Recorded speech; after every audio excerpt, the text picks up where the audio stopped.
Souvent, c'est à cause de cela. On les aime tellement on voudrait les garder sous nos ailes, mais on ne peut pas les garder sous nos ailes. Non. Il faut qu'ils volent par leur propre. Amen. La puissance de Dieu agit parce que je désire la puissance de Dieu qu'elle agisse.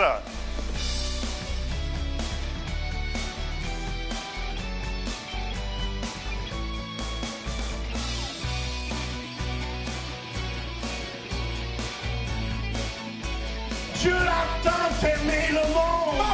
Ce soir, les malades vont être guéris. Bienvenue à l'émission Réveil. Je suis avec Louise, mon épouse. Bonjour. Et Louise, aujourd'hui, on a une émission qui est remplie. On va avoir 2 jeunes qui ont été guéris. Oui, on va écouter le témoignage de Caden et Cameron qui ont été guéris d'une maladie incurable au niveau des abdominaux. Alors, c'est une maladie que les médecins ne pouvaient pas guérir, absolument pas, et ils ont été guéris. Alors, vous ne voulez pas manquer ce témoignage. Et c'était vraiment, ils s'attendaient à leur mort.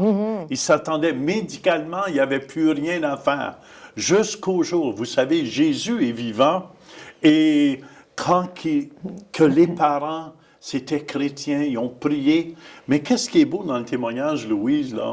C'est que les parents ont abandonné leurs enfants. Oui.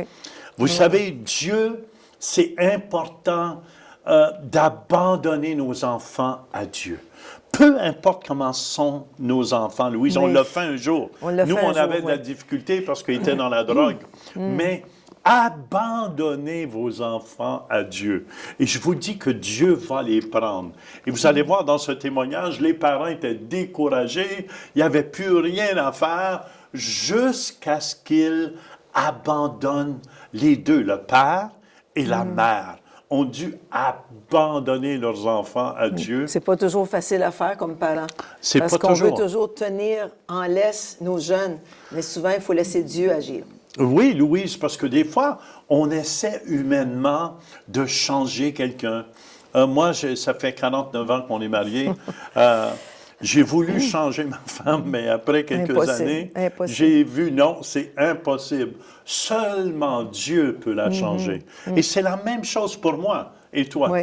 Et c'est la même chose pour vos enfants. Peut-être qu'il y a des parents qui nous regardent, Louise, qui ont de la difficulté avec leurs enfants et ils ne savent plus quoi faire. La plus belle des choses, je vous encourage aujourd'hui, abandonnez vos enfants au Seigneur. Amen. Coupez le cordon ombilical, papa, maman, et laissez Dieu. Dites, Dieu, prends mes enfants. Amen. Fais ce que tu veux avec eux. Moi, je me souviens quand j'ai abandonné Mathieu, puis François, j'ai dit, Seigneur, j'ai dit, Louis, s'il faut qu'ils aillent en prison, ils iront en prison. Je les abandonne à Dieu. Je ne savais plus quoi faire comme parent. Et c'est là que Dieu a commencé à travailler. Vous savez, Dieu aime travailler à sa façon. Et sa façon n'est pas toujours notre façon. Non. Notre façon aussi. Et aussi, justement, on parle de l'amour exceptionnel aussi. Amen, amen, amen. C'est seulement l'amour de Dieu qui transforme les gens. C'est seulement l'amour de Dieu. C'est pour ça, dans le fond, on vous parle que Dieu est amour, Louise. Et c'est Dieu seul qui peut faire quelque chose avec la vie de vos enfants aussi, Oui. Louise. Oui. Puis ça prend beaucoup d'amour aussi pour élever des enfants. C'est vrai, hein? Puis souvent, c'est à cause de cela. On les aime tellement on voudrait les garder sous nos ailes, mais on ne peut pas les garder sous nos ailes. Non. Il faut qu'ils volent par leurs propres ailes. Puis on aimerait décider pour eux. Oui. L'amour, c'est important. Dieu nous a laissés libres. Vous êtes libres de faire ce que vous voulez. Imaginez-vous si Dieu nous aurait attachés avec une corde. Non, il nous a créés des êtres libres. Laissez vos enfants pas faire ce qu'ils veulent, mais éduquez-leur à faire le bien, mais le reste après, vous devez reculer et croire que Dieu a vos enfants. Et c'est ça qu'on a fait, Louise, et on a vu des résultats avec Mathieu. Aujourd'hui, Mathieu est en charge de l'Église, le centre, Oui. et même des églises, Oui. et on se réjouit de ça. Oui. Et François, notre fils, lui, travaille à Dallas, travaille dans les jets, dans les avions et tout, et on bénit le Seigneur. Amen. Les deux sont bien mariés, on a des petits-enfants, mais un jour, on a dû les abandonner. Vous allez voir dans ce témoignage-là, les parents ont dû abandonner. Mais avant d'écouter ce témoignage, si vous voulez, on va aller au Centre Réveil, Louise, où j'ai partagé sur l'amour exceptionnel de Dieu.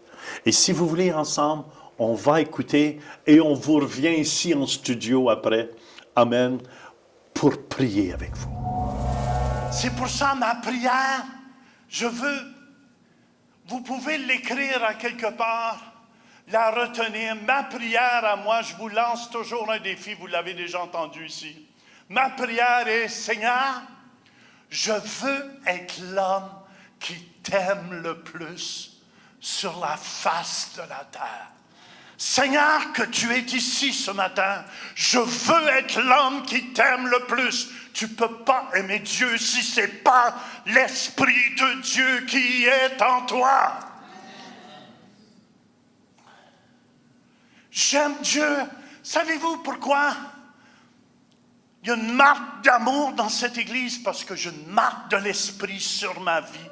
Je l'ai déjà raconté, ce témoignage-là. Je l'ai raconté 1000, 2000 fois, 3000. Ma femme l'a entendu 5000.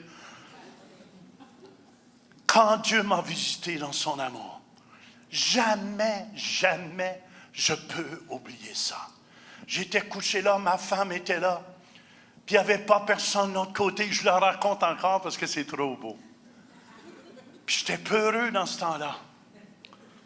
Il y a une main qui est venue sur le bon côté. Quand tu sais qu'il n'y a pas personne de l'autre bord, tu dis « Ah! » Et cette main m'a tourné sur le dos. Et il y a un amour qui envahit chaque partie de mon être.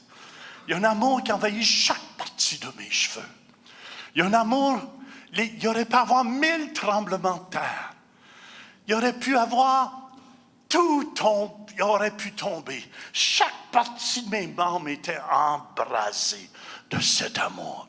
Et Dieu m'a dit, Jean, je t'aime, mon enfant.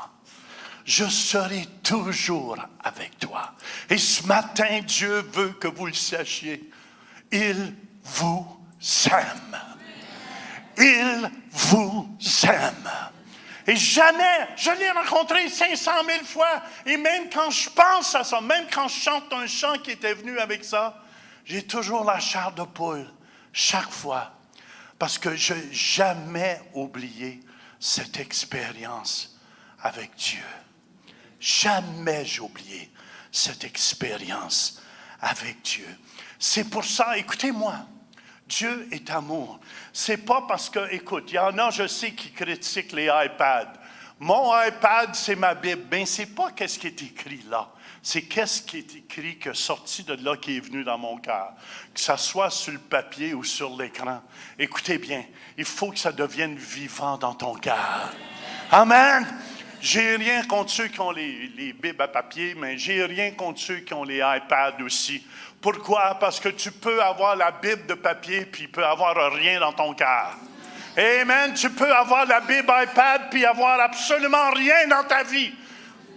Mais si la parole qui est dans l'iPad, la parole de Dieu sort et devient vivante en toi, c'est là que tu deviens transformé et que tu transformes les autres. Je peux t'avoir un amen?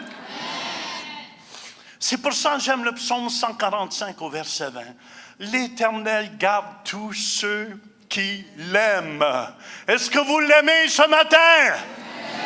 Est-ce que vous l'aimez ce matin? Est-ce qu'il y a des brebis dans la maison? Je vous entends pas. Amen, amen. Écoutez-moi.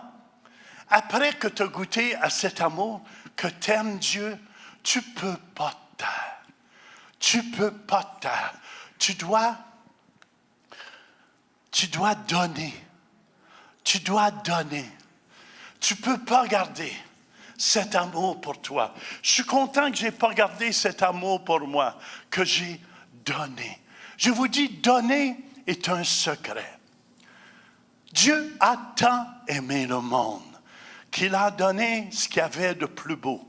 Puis écoutez-moi, si vous voulez Si vous voulez aller à un autre niveau, vous devez apprendre à donner. Dis à ton voisin, apprends à donner.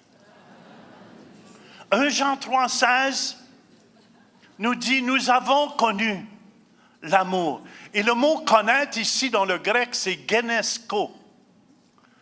Le mot genesko veut dire, c'est une expression juive utilisée pour des relations sexuelles. Ça veut dire tu connais intimement. Amen. Quand tu as une rencontre avec Dieu, jamais tu l'oublies. Est-ce que vous me suivez? Jamais tu l'oublies. Amen. Et ce que je vous souhaite, tu peux être dans un garage, mais ça ne veut pas dire que tu as une voiture. Tu peux être à l'église, mais ça ne veut pas dire que tu es un chrétien. Tu dois avoir une rencontre avec Dieu. Nous avons connu genesko l'amour en ce qu'il a donné sa vie pour nous. Nous aussi, nous devons donner notre vie pour les frères. Nous devons donner notre vie pour les frères. Verset 18. Petits enfants, n'aimons pas en parole et avec la langue, mais en action et en vérité. Jésus dit, je suis le bon berger. Le bon berger donne sa vie pour ses brebis. Verset 15, comme le Père me genesko connaît intimement, et comme je connais intimement le Père, écoutez bien, je donne ma vie pour mes brebis. Il y a une puissance ici que vous devez saisir. Vous ne devez pas venir à l'église seulement, mais je vous dis, vous devez commencer à semer votre vie. Je félicite l'équipe d'évangélisation. Hier, ils ont sorti, puis on voyait des témoignages sur Facebook et ça m'excite toujours. Ça m'excite toujours de voir, alléluia, tu viens tellement rempli que tu ne peux pas te taire. J'ai quelque chose de merveilleux qui me fait... Voyons, on n'en a plus des mots. Oh, j'ai quelque chose de merveilleux que le monde ne peut me donner. Ah oui, j'ai quelque chose de merveilleux que le monde ne peut me donner. J'ai quelque chose qui me fait chanter, témoigner, sauter, crier. Hey, j'ai quelque chose de merveilleux que le monde ne peut me donner. Oh, merveilleux est le Seigneur quand il vient dans mon cœur. Je pourrais continuer, mais ce que je vous encourage, il y a plus de bonheur à donner qu'à recevoir. Ce matin, je veux vous amener à un autre niveau. Un jour, Jésus a amené Pierre à un autre niveau. Écoutez-moi, il y a beaucoup ici qui veulent vivre, mais la vie vraiment, c'est quand tu mets ta vie sur l'autel. Beaucoup ont peur de mettre leur vie sur l'autel. Savez-vous pourquoi? Parce que le diable ne veut pas que vous soyez bénis. Le diable ne veut pas que vous soyez bénis. Marc 8, 35 nous dit, car celui qui voudra sauver sa vie, la perdra. Mais celui qui perdra sa vie, à cause de moi et de la bonne nouvelle, la sauvera. Et je vous dis, quand tu n'as pas peur de donner ta vie, de donner ton temps, c'est là que tu es béni. Puis écoutez-moi, est-ce qu'il y en a qui veulent aller à un autre niveau ce matin? Vous savez, Pierre, c'est un homme comme vous et moi. Le Pierre de la Bible. Est-ce qu'il y en a ici qui ont déjà renié Jésus? Personne. Félicitations, oui, une. Est-ce qu'il y a des menteurs dans la maison? Qu'est-ce que je veux dire par renier Jésus? C'est que tu arrives à quelque part puis tu fais semblant que tu n'es pas chrétien. Parce que tu as honte. Est-ce qu'il y en a qui ont déjà renié Jésus? Ah, bon, merci. Je suis à la bonne endroit. Mais on n'est pas ici pour accuser personne en pensant. Amen. Il n'y a aucune condamnation pour ceux qui sont en Christ. Mais regardez, Pierre, il avait renié. Il était comme vous et moi. Est-ce que vous me suivez? Des fois, j'arrive des places, puis ça me gêne un petit peu de commencer. Ça ne me gêne pas tant que ça, mais ça me gêne. Je dis, Seigneur, ouvre une porte que je puisse parler. Puis habituellement, demander à ma femme que je sois dans un magasin n'importe où, c'est pas long que la porte s'ouvre.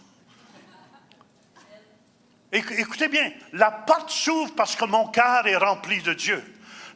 Les miracles arrivent parce que mon cœur est rempli de Dieu.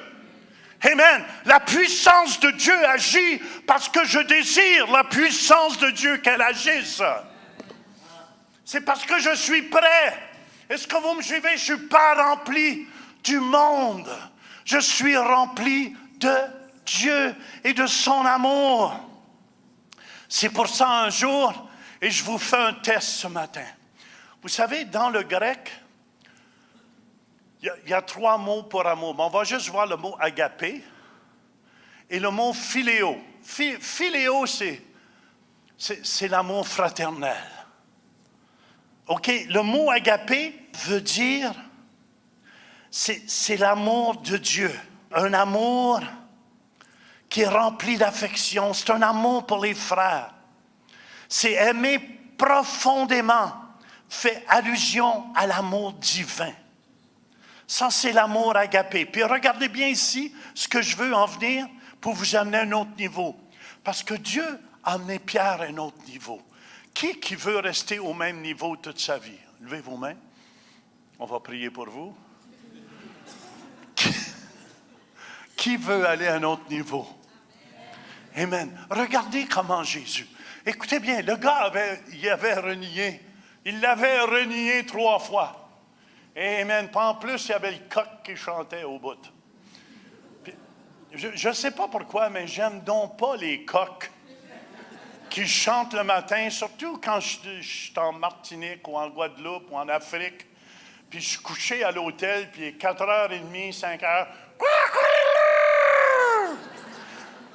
J'ai dit, femme, t'attrape! Je dors, tu vois pas?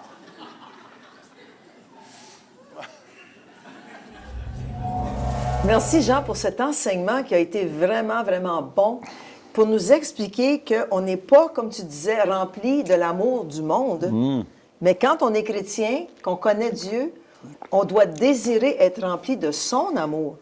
La parole de Dieu nous dit, la Bible nous dit que l'amour de Dieu est répandu dans nos cœurs par le Saint-Esprit qui nous a été donné. Alors, c'est important pour nous de demander au Saint-Esprit de nous remplir pour que cet amour puisse habiter nos cœurs et qu'on puisse à ce moment-là le donner aux autres. C'est justement. Puis à nos Louise. enfants aussi. Oui, puis sans cet amour de Dieu, on ne sait pas comment aimer. Non. Je vous le dis, c'est l'amour de Dieu, quand elle est venue dans mon cœur, c'est ça qui m'a fait aimer Louise. Oui. Amen, notre mariage était fini. Est-ce que vous me suivez? Amen. C'est ça qui a permis aussi je ne voulais pas avoir d'enfants. On ne voulait pas avoir d'enfants. On était égoïstes. On était égoïstes, dans le fond. Puis quand l'amour de Dieu est venu, on a eu 2 beaux garçons. Et on bénit, Seigneur, aujourd'hui, on a 5 petits-enfants. Et on bénit le Seigneur de ce qu'il a fait. Et je veux, Louise, qu'on puisse écouter ce témoignage de 2 jeunes qui étaient mourants. Comment les parents ont dû les abandonner à Dieu. Et comment miraculeusement les 2 ont été guéris. Wow. Si vous voulez, on va aller écouter ce témoignage de Cameron et Caden et on vous revient pour prier pour vous. Like most boys, Cameron, 15, and Caden, 8, like hanging out with friends and family and fighting epic video game battles. But unlike most boys, these brothers waged a battle from birth against an incurable disease that almost took their lives. I knew there was something that definitely was not right with Cameron. And he had an excruciating abdominal pain that wouldn't go away. As a mom of a young baby that is constantly crying and in pain, my heart broke. Initial tests revealed nothing conclusive, so Corrine and Darren Sturtz were sent home with instructions to monitor Cameron's diet and blood sugar levels. I was constantly asking, what is wrong? What is wrong? And they couldn't tell me. I think the biggest frustration for me was the fact that I couldn't do anything as a dad. Months and then years passed, and Cameron's intermittent symptoms worsened. The doctors had no explanation of why he would get up and vomit and he couldn't walk, he couldn't move. My continual prayers to God about my son was for answers. I was always asking for answers. In 2007, when Cameron was 5.5, the Sturtzes, who also had 2 daughters, welcomed home his baby brother Caden. Pediatrician Dr. Neeru Agarwal followed both boys from their births. He started having same episodes, but worse than his brother. I had thought, oh no. I felt like crushed, like now what? Daily life for the couple swung wildly from moments of normalcy to grave sickness. Because doctors suspected hypoglycemia, the boys endured treatments of high doses of cornstarch and blood sugar monitoring 24 hours a day. Mom was excellent. She spent so many nights not sleeping at all with them. She was checking their blood sugar levels. So we would still pray and believe. My faith, sometimes it would waver and then the Lord would remind me, He has the answer. The Lord brought me to Luke chapter 18 about the persistent widow. So she didn't give up day or night. He just kept on telling me, persevere for an answer. As the years went by, Cameron and Caden only got worse. One harrowing episode left Caden near death. His blood sugar plummeted to 30 and he lost consciousness.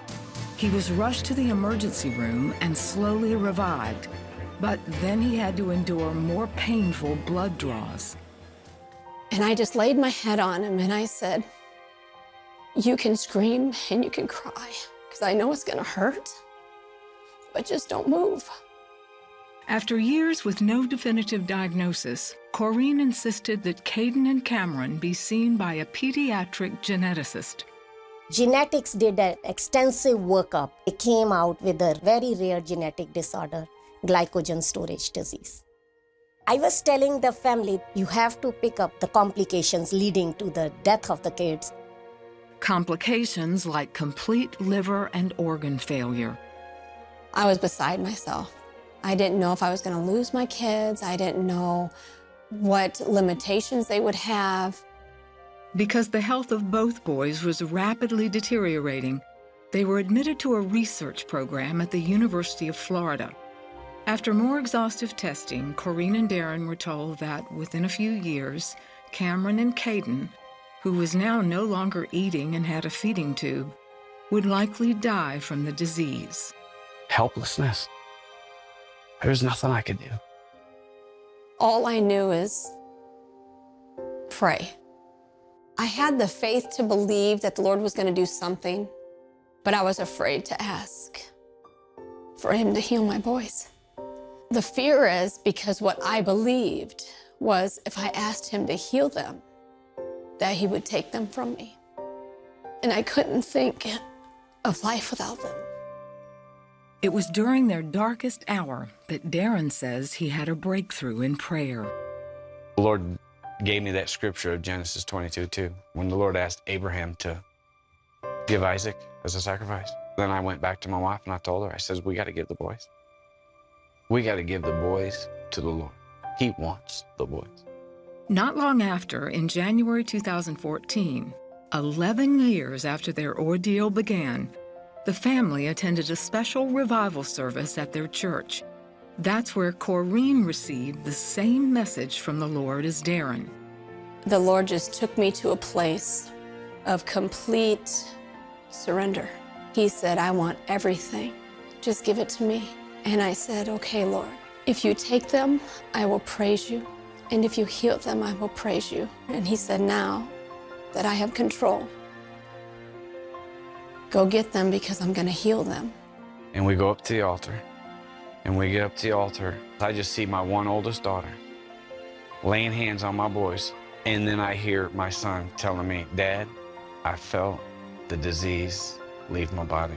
I felt free. I felt like I could run again. I felt like I could do anything. And all the chains were just broken off of me. I felt the disease leave my body also.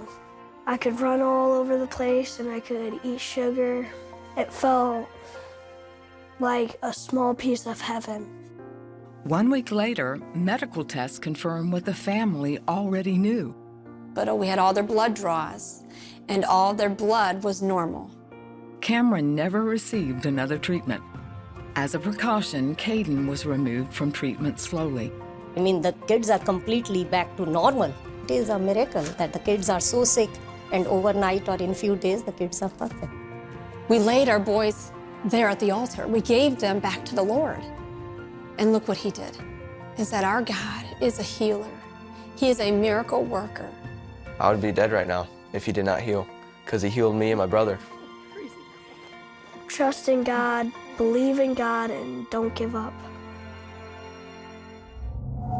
Amen. Quel beau Wow, témoignage. beau témoignage, oui. Amen, amen. Et peu importe qu'est-ce que vous avez. Si votre enfant est malade, amenez-le en avant de la télé. Si vous voulez ensemble, peu importe la maladie que vous avez, on va prier pour vous. Louise, je vais demander à Louise, on se donne la main à la maison.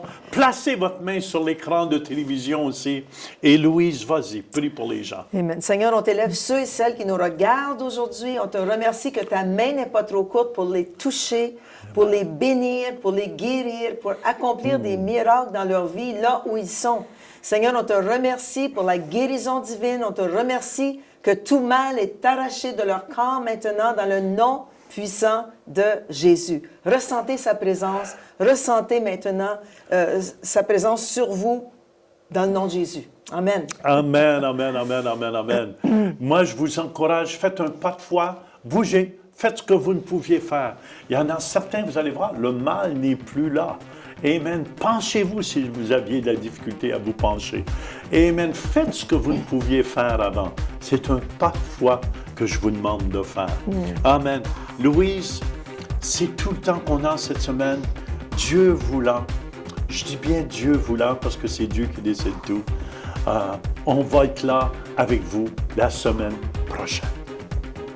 Cette émission vous a été présentée par le Centre Réveil International. Nos rencontres ont lieu les dimanches à 11h à Ottawa, 1080 rue Saint-Pierre, à Québec, 5100 boulevard des Galeries et à Métabetchouan au lac Saint-Jean. Venez expérimenter une louange contemporaine suivie d'un message dynamique de la parole de Dieu. Nous prions pour les malades à la fin de chaque rencontre. Vous pouvez devenir partenaire de l'émission Réveil en faisant un don mensuel de 20$ ou plus par Visa ou Mastercard par le biais de notre site web ou en nous faisant parvenir un chèque par la poste. Pour plus de renseignements, visitez notre site web centreréveil.com ou composez le 1-877-273-8345. Merci de votre soutien. Oui, tu es